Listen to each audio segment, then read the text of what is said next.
The crystal walls of the advanced quantum engineering classroom gleamed under the artificial light of 3 suns. Jake Morrison sat in the back row, his hands gripping the edge of his desk as Professor Kethver's voice echoed through the room. The tall alien's body sparkled like broken glass, and his 4 eyes had turned a deep red color that Jake had learned meant anger. "Mr. Morrison," the professor said, his voice making a sound like wind through broken bottles. "Your latest project is perhaps the most ridiculous thing I have seen in my 200 years of teaching." Jake felt his face grow hot. Around him, the other students turned to stare. The Zentari twins, Zix and Zach, looked at him with their large black eyes and made soft clicking sounds that Jake knew was their version of laughter. Full 9, the Gordian student who looked like a walking metal box with arms, turned his sensor array toward Jake with what seemed like curiosity. Professor Kethver held up a datapad that contained Jake's project proposal.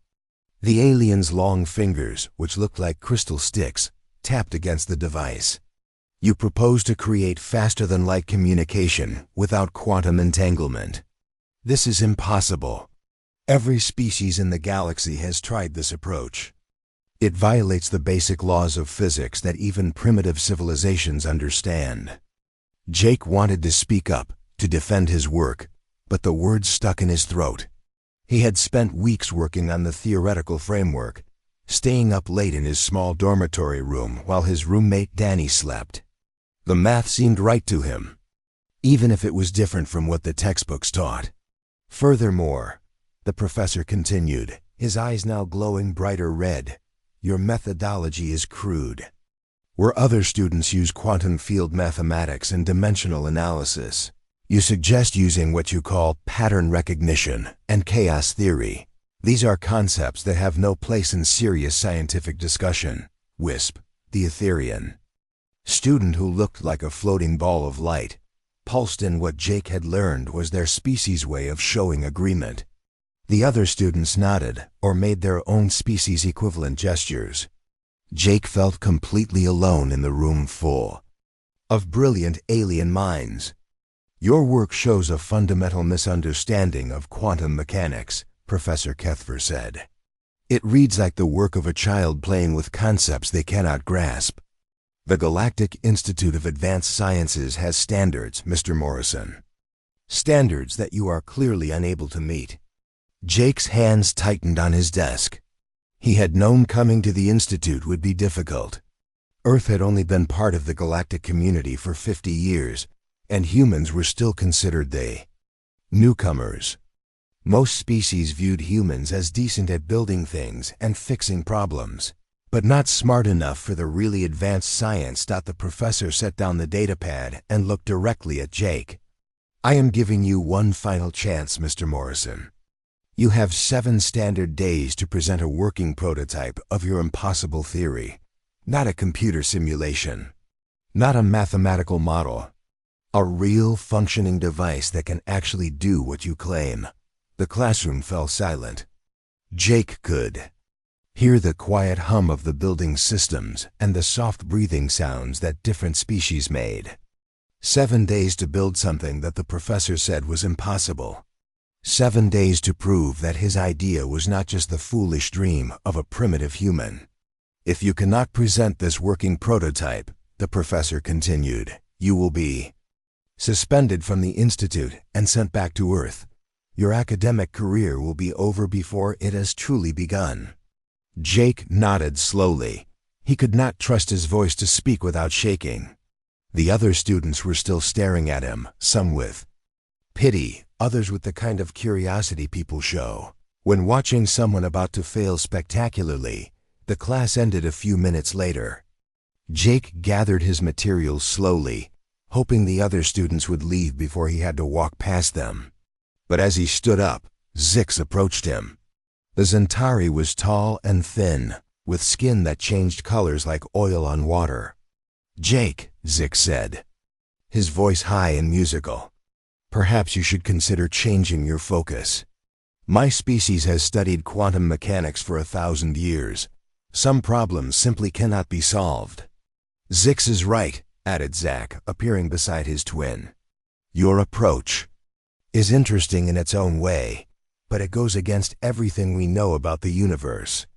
Maybe you could try something more practical. Engineering, perhaps. Jake managed a weak smile. Thanks for the advice, he said. I will think about it. But as he walked out of the classroom, Jake felt something growing inside him that was not defeat. It was determination. The professor and the other students thought his idea was impossible because it was different from their way of thinking. But maybe, Jake thought, being different was exactly what he needed. He walked through the corridors of the institute, past walls covered with equations and diagrams that represented the collected knowledge of dozens of species. Students and professors from across the galaxy moved through the halls, their various forms of communication creating a constant background noise of clicks, whistles, and electronic sounds. Jake reached his dormitory building and climbed the stairs to his room.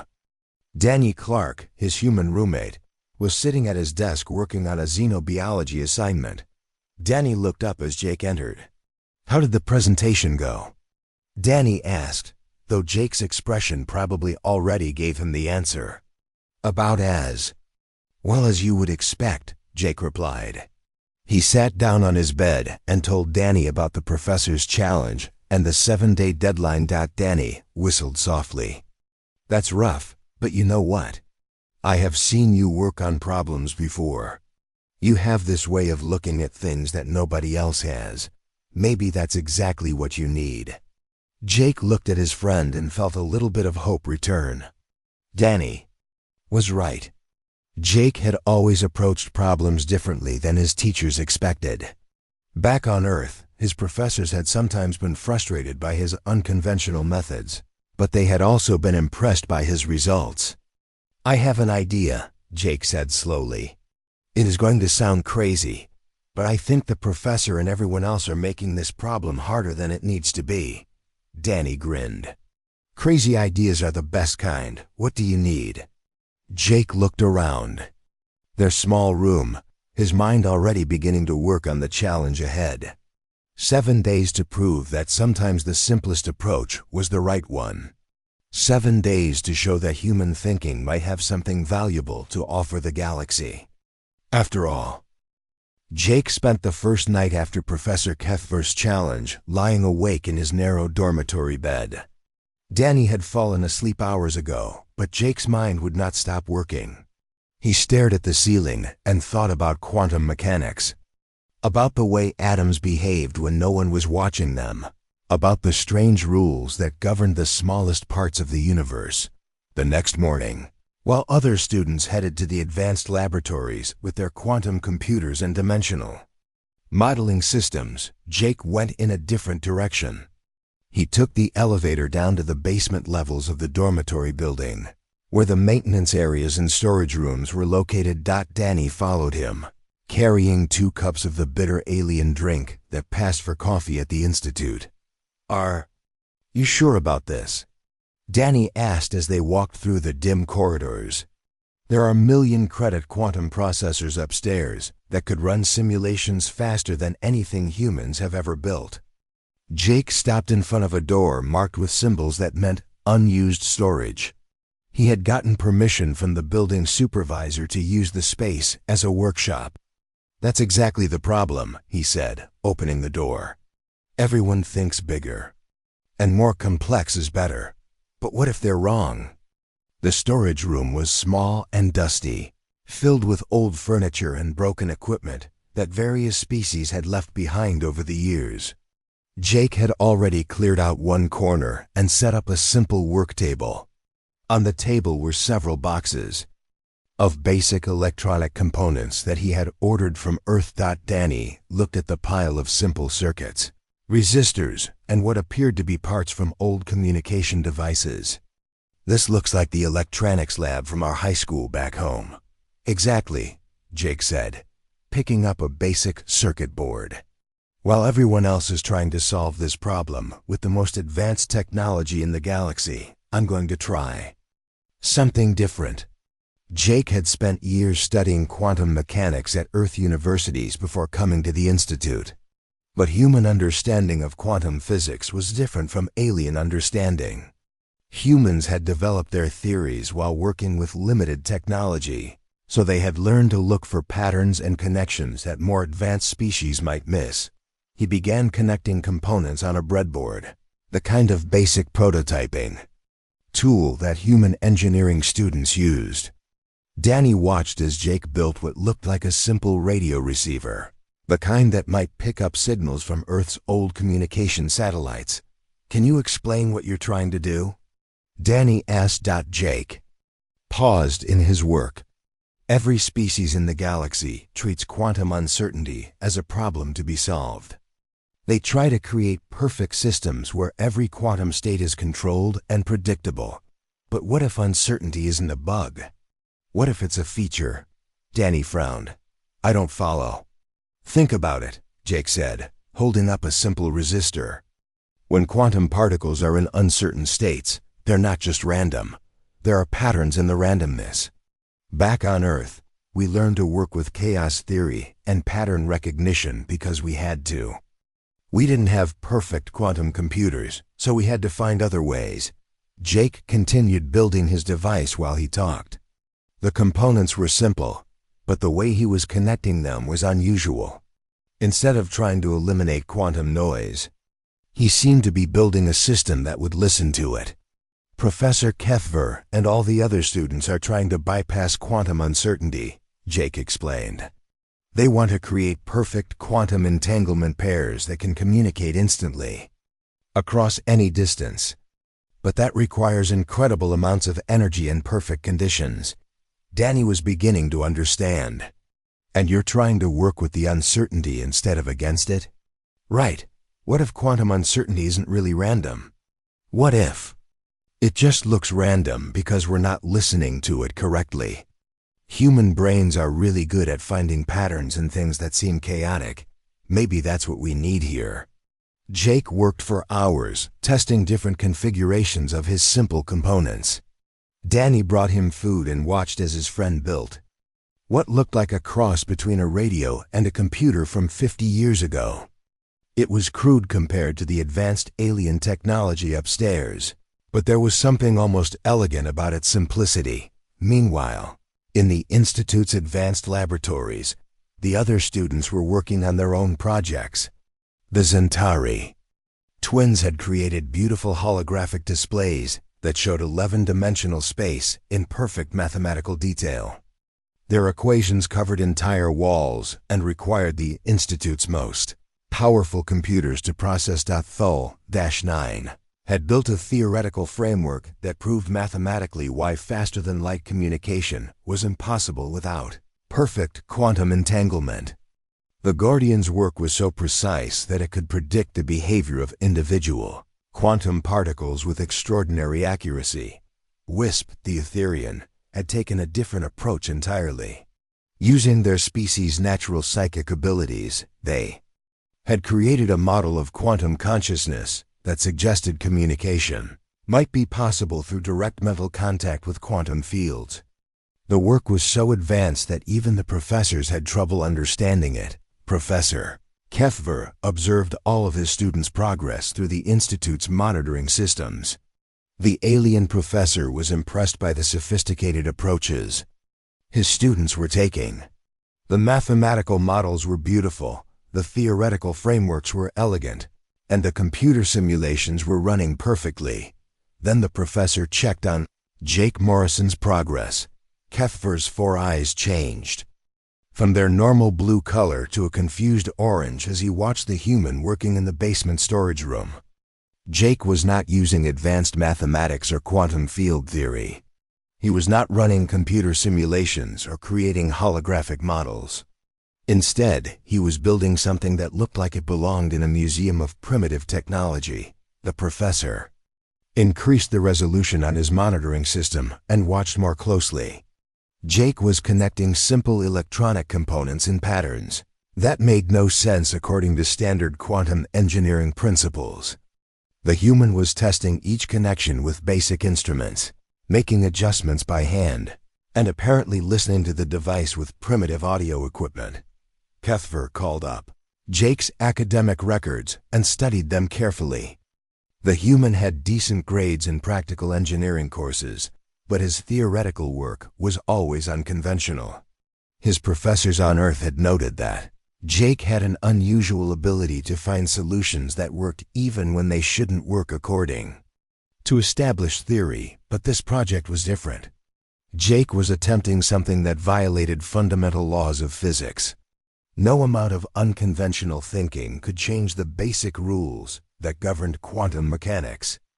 The professor was certain that the human was wasting his time with primitive tools and outdated approaches. Still, something about Jake's confidence was puzzling. The human did not seem discouraged by the challenge.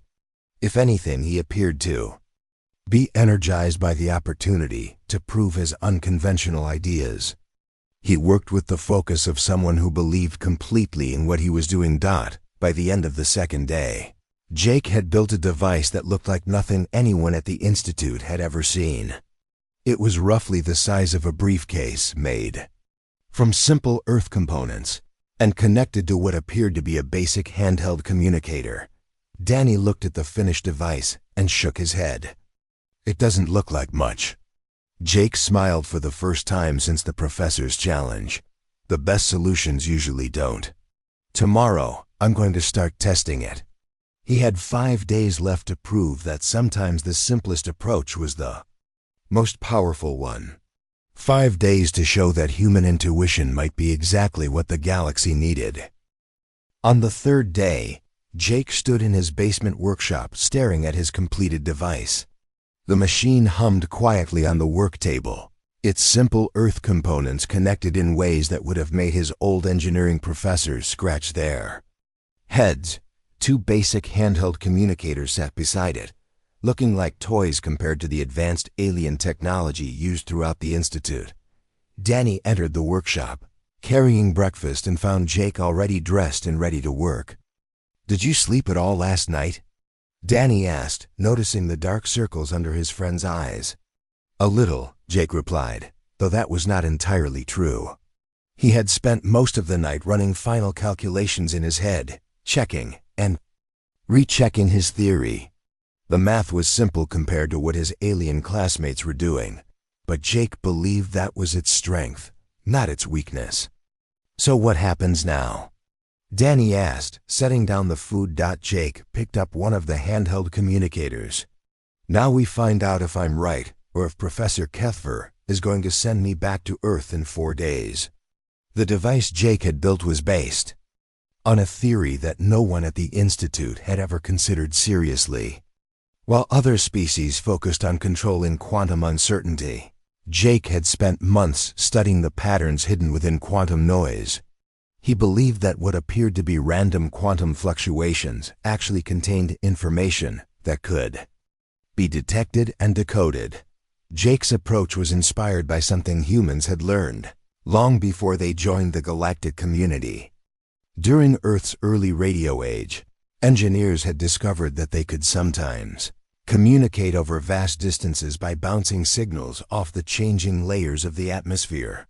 The signals were distorted and filled with noise, but the information could still be recovered if you knew how to listen. Jake thought quantum mechanics might work the same way.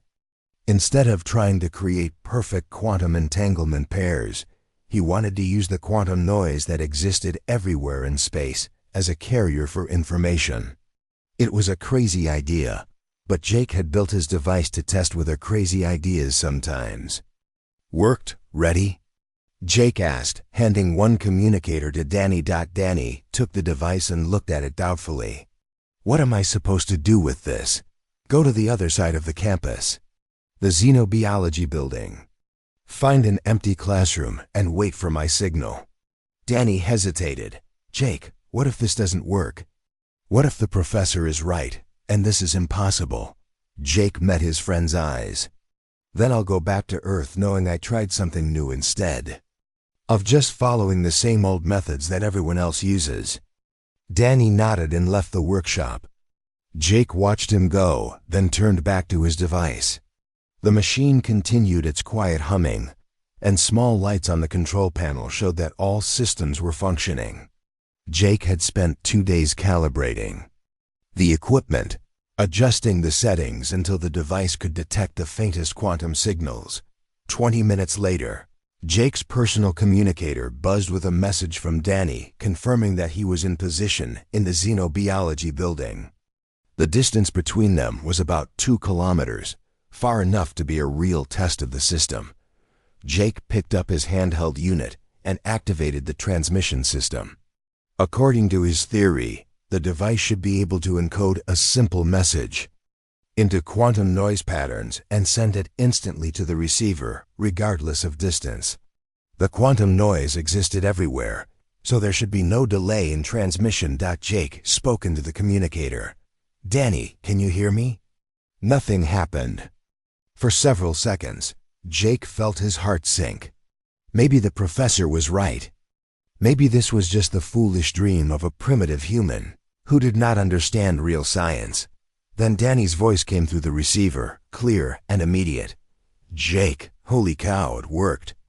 I heard you perfectly." Jake nearly dropped the communicator. It had actually worked. The message had traveled instantly across the campus without any quantum entanglement pairs, without dimensional manipulation, without any of the complex systems that galactic science said were necessary. "Danny, try sending me a message," Jake said, his voice shaking with excitement. Testing. Jake, this is amazing. There's no delay at all. It's like we're standing right next to each other." Jake stared at his simple device with wonder. The quantum noise theory was correct. The patterns were there, hidden in what everyone else thought was random interference. Humans had learned to find patterns in chaos because they had to, and that skill had just solved a problem that had stumped the galaxy's greatest minds. But Jake forced himself to stay calm. One successful test was not enough. He needed to be absolutely certain before he presented his work to Professor Kethver. "Danny, let's run more tests. I need to know the maximum range, the clarity of transmission, and whether the system works in different environments." For the next several hours, Jake and Danny conducted test after test. Danny took the communicator to different buildings across the campus, to the underground laboratories, even to the spaceport several kilometers away. Each time, the communication was instant and clear. Jake began to realize that his device was not just working, it was working better than he had hoped. The quantum noise patterns seemed to be stronger over longer distances, as if the cosmos itself was designed to carry information in ways that conventional science had never imagined. Meanwhile, Professor Kethver continued monitoring his students. Progress from his office. The Zentari twins had refined their mathematical models to incredible precision. Thol-9 had created computer simulations that could predict quantum behavior with extraordinary accuracy. WISP had developed theoretical frameworks that pushed the boundaries of known physics. And then there was the human in the basement, apparently talking to himself through primitive communication devices. The professor's eyes shifted to a puzzled green color as he watched Jake's activities. The human seemed excited about something, but his equipment was so basic that the monitoring systems could barely detect what he was doing. Professor Kethver considered going down to the basement to observe directly, but decided against it. In 4 days he would see Jake's final presentation, and then this embarrassing situation would be resolved. What the professor did not know was that Jake had just achieved something that would change galactic science forever, using nothing more than basic Earth electronics and human intuition. Jake had opened a door to a completely new understanding of quantum mechanics. Jake called Danny back to the workshop as the day ended. When his friend arrived, Jake was sitting at his work table with an expression of quiet satisfaction. "So," Danny asked. "It works," Jake said simply. "It really works. I can send messages instantly across any distance using quantum noise as a carrier. No entanglement pairs needed, no dimensional manipulation. Just simple pattern recognition and basic electronics." Danny sat down heavily in a chair. You realize what this means, right? You've just proven that some of the smartest beings in the galaxy have been thinking about this problem the wrong way for centuries. Jake nodded. I know. That's the scary part. In 4 days, I have to stand in front of Professor Kethver and explain how a primitive human with basic Earth technology solved a problem that advanced alien science said was impossible. Danny grinned. Well, when you put it that way, it sounds like it's going to be the most interesting class presentation in the history of the Institute. Jake looked at his simple device and smiled. 4 days to prepare for the most important moment of his academic career. 4 days to get ready to change everything. The 7th day arrived faster than Jake had expected. He woke before dawn in his dormitory room, his stomach tight with nerves. Today was the day he would either prove his theory to Professor Kethver or be sent home to Earth in failure. Danny was already awake, sitting at his desk and pretending to study. You ready for this? He asked without looking up from his textbook. Jake sat on the edge of his bed and rubbed his face. As ready as I can be. Either my device works in front of the entire class, or I become the human who thought he could outsmart the galaxy's best scientists. It's going to work, Danny said firmly. We tested it dozens of times. The communication was perfect every time. Jake nodded, but he knew that testing in private was different from demonstrating in front of Professor Kethver and his classmates. The pressure of the moment could cause equipment to fail, or Jake might make a mistake that would ruin everything. 2 hours later, Jake stood outside the advanced quantum engineering classroom, holding a simple carrying case that contained his device and the 2 communicators. Through the door, he could hear the voices of his classmates as they prepared their own presentations. Jake entered the classroom and saw that it was more crowded than usual. Word had spread through the institute about the human student who claimed to have solved an impossible problem. Several professors from other departments had come to watch, their various alien forms filling the back rows of the classroom. Professor Kethver stood at the front of the room, his crystalline body reflecting the light from the ceiling panels. His 4 eyes were a neutral blue color, showing neither anger nor encouragement. Mr. Morrison, the professor said, I trust you are prepared to present your working prototype. Yes, sir, Jake replied, his voice steadier than he felt. Excellent, but first, let us hear from your classmates. They have also been working on this challenge, and their approaches demonstrate the proper application of advanced quantum theory. The Zentari twins, Zix and Zach, presented first.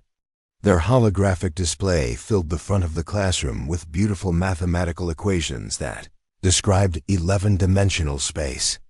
They had created a theoretical framework for faster-than-light communication that was mathematically perfect and utterly impossible to build with current technology.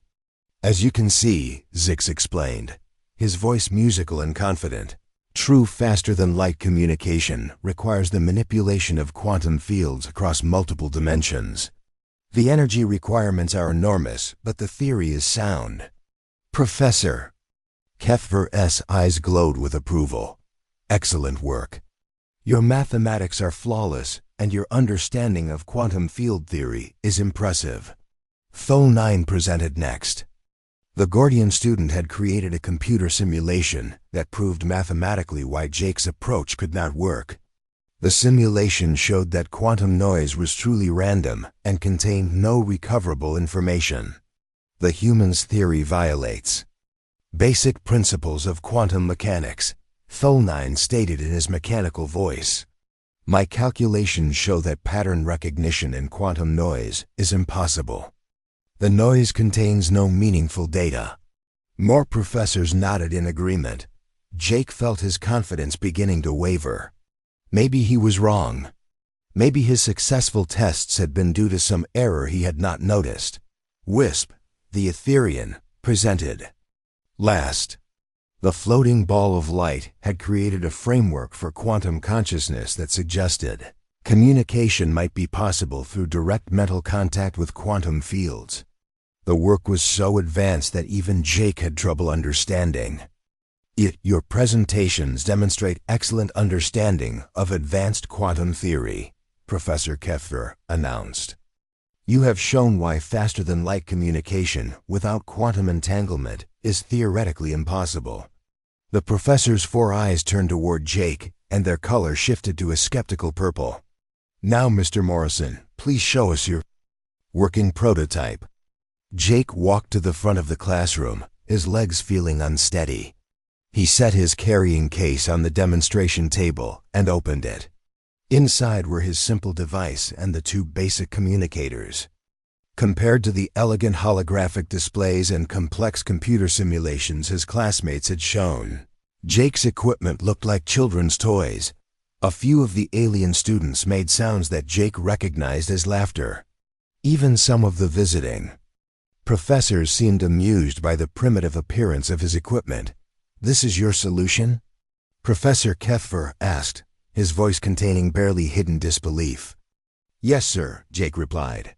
He began setting up his device, connecting the simple cables and checking the basic readouts. "My approach is different from what my classmates have shown. Instead of trying to control quantum uncertainty, I work with it." "Impossible," Thul-9 interrupted. "My calculations prove that quantum noise contains no recoverable information."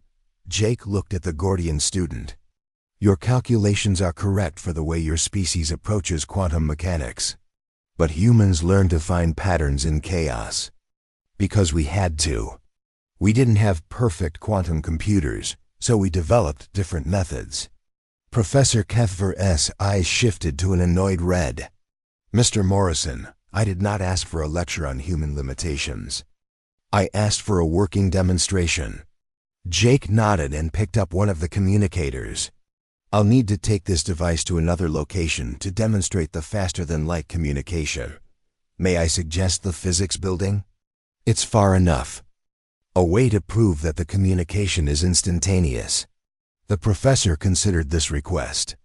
Several of the visiting professors whispered among themselves in their various languages. Finally, Professor Keffer nodded. "Very well. Professor Nixtal will accompany you to the physics building.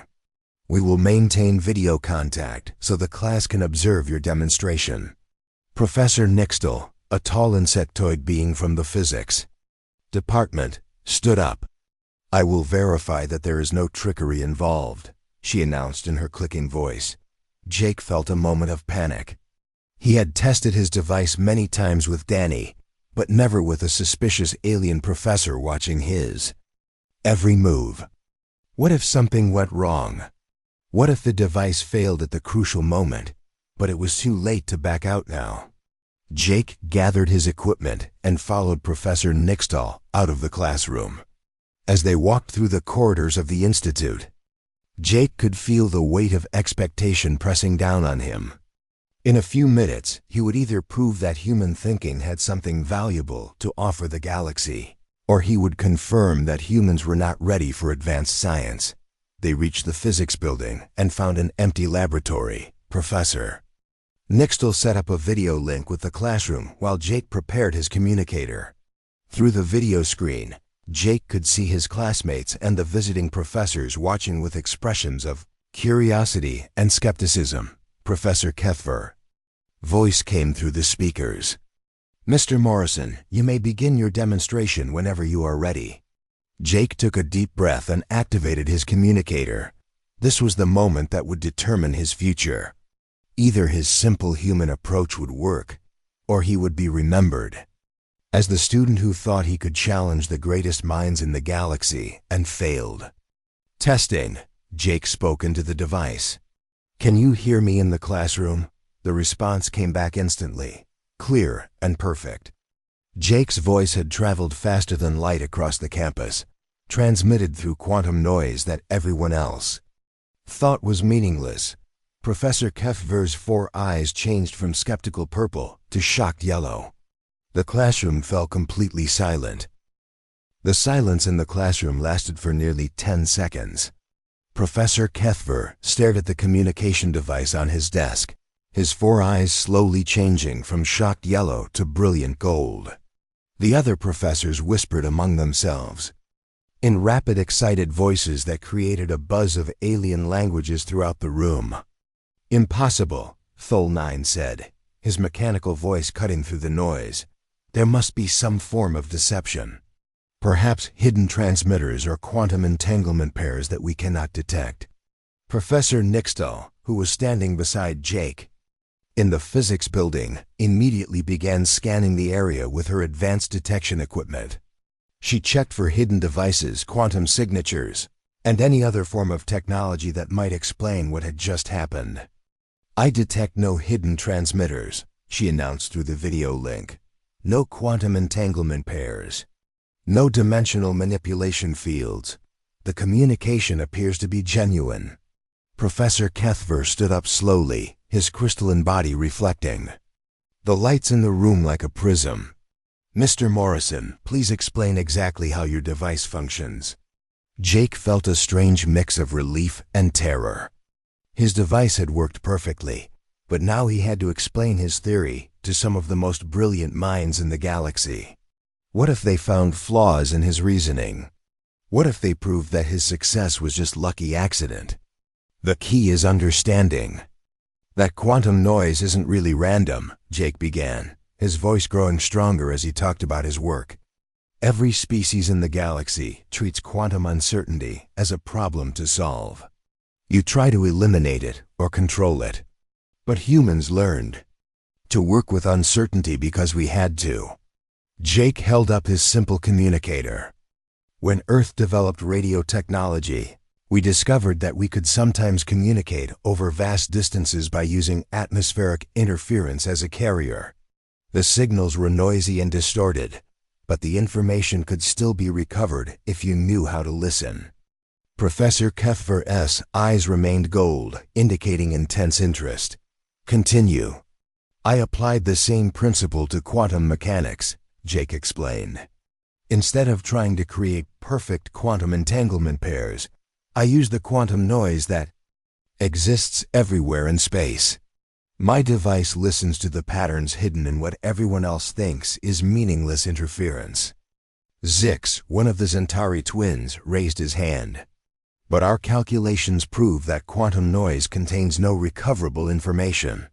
How can you extract data from pure randomness?" Jake smiled. "That's where human pattern recognition comes in. Your calculations are correct if you assume that quantum noise is truly random. But what if it only appears random because we're not listening to it correctly?"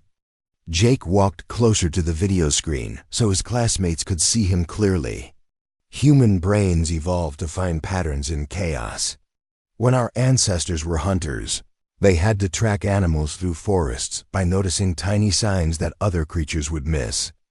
A bent leaf, a disturbed patch of dirt, the way shadows fell differently in one spot. The classroom had become completely quiet.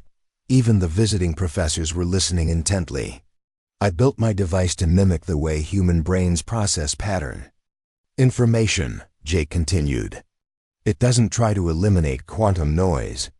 Instead, it learns to recognize the subtle patterns that occur naturally in quantum fluctuations. Once you know what to look for, you can encode information into those patterns and transmit it instantly across any distance." Professor Nixtal spoke up from the physics building. "The implications of this discovery are staggering. If quantum noise can carry information, then faster-than-light communication becomes not only possible, but relatively simple to achieve." Professor Kethver began pacing at the front of the classroom, his movements creating prismatic light patterns on the walls. "Mr. Morrison, your approach challenges fundamental assumptions that galactic science has held for centuries. Are you suggesting that every species in the galaxy has been wrong about quantum mechanics?" Jake chose his words carefully. "Not wrong, Professor, just incomplete. Every species developed quantum theory based on their own way of thinking. Most alien cultures value precision and control, so they focused on eliminating uncertainty. Humans value adaptation and pattern recognition, so we learn to work with uncertainty. Wisp, the Etherian, pulsed with excitement. This explains why human intuition often succeeds where logical analysis fails. You process information differently at a fundamental level. The Zentari twins looked at each other and made rapid clicking sounds. Finally, Zack spoke up. "We would like to examine your device more closely. The mathematical implications could revolutionize quantum field theory." Professor Kethver stopped pacing and faced the video screen. "Mr. Morrison, return to the classroom immediately. We have much to discuss." Jake gathered his equipment and walked back across the campus with Professor Nixthil. His mind was spinning with the realization of what had just happened. He had not only proven his theory, but he had apparently opened up an entirely new field of scientific study. When Jake returned to the classroom, he found it packed with even more professors and advanced students. Word had spread quickly through the institute that a human undergraduate had achieved something that galactic science considered impossible. Professor Kethver's eyes were now glowing a brilliant gold, brighter than Jake had ever seen them. "Mr. Morrison, on behalf of the Galactic Institute of Advanced Sciences, I formally apologize for dismissing your work. Your achievement represents a fundamental breakthrough in our understanding of quantum mechanics." The professor paused and looked around the room at his colleagues. "Furthermore, I recommend that the Institute immediately establish a new department to study what we will call applied quantum chaos theory. And I believe Mr. Morrison should be the first graduate student in this new program." Jake felt his knees go weak. Instead of being suspended and sent home to Earth, he was being offered a chance to lead an entirely new field of study. The other students in the classroom began making sounds of approval and congratulation in their various alien languages. Danny, who had been watching from the back of the room, pushed through the crowd and grabbed Jake in a human-style hug. "I told you it would work," he said, grinning widely. Over the following weeks, Jake's simple device became the foundation for a revolution in galactic science. Research teams from dozens of species began studying human approaches to pattern recognition and chaos theory. Jake found himself working with the galaxy's greatest minds, not as a failing student, but as a teacher and collaborator. Professor Kethver became Jake's closest academic partner, fascinated by the way human intuition could complement alien logical precision. Together, they developed new theories that combined the best of both approaches, leading to breakthrough after breakthrough. Danny also benefited from the sudden interest in human thinking. His unconventional approaches to xenobiology attracted attention from professors who were eager to understand how human minds processed complex information differently from alien brains. 6 months later, Jake stood in the same classroom where Professor Kethver had once threatened to suspend him. But now Jake was presenting his research to a gathering of the galaxy's most distinguished scientists. His simple device had evolved into a new technology that was revolutionizing communication across the galactic community. "The most important lesson we have learned," Jake told his audience, "is that there is no single correct way to understand the universe. Every species brings unique insights based on their evolutionary history and cultural development. By combining different approaches, we can solve problems that no single species could tackle alone." Professor Kethver, whose eyes now glowed with pride and respect, nodded in agreement. "Mr. Morrison has taught us that sometimes the most advanced solutions come from the simplest ideas. He has shown us that being different is not a weakness, but a strength." Jake looked out at the audience of alien scientists and felt a deep sense of satisfaction. He had come to the Institute as a struggling human student in a galaxy full of brilliant aliens. He was leaving as a pioneer who had proven that humanity had something valuable to contribute to galactic science. Sometimes, Jake reflected, the best way to solve an impossible problem was to approach it with fresh eyes and the willingness to try something completely different. And sometimes, being suspended for failure was exactly what you needed to discover success.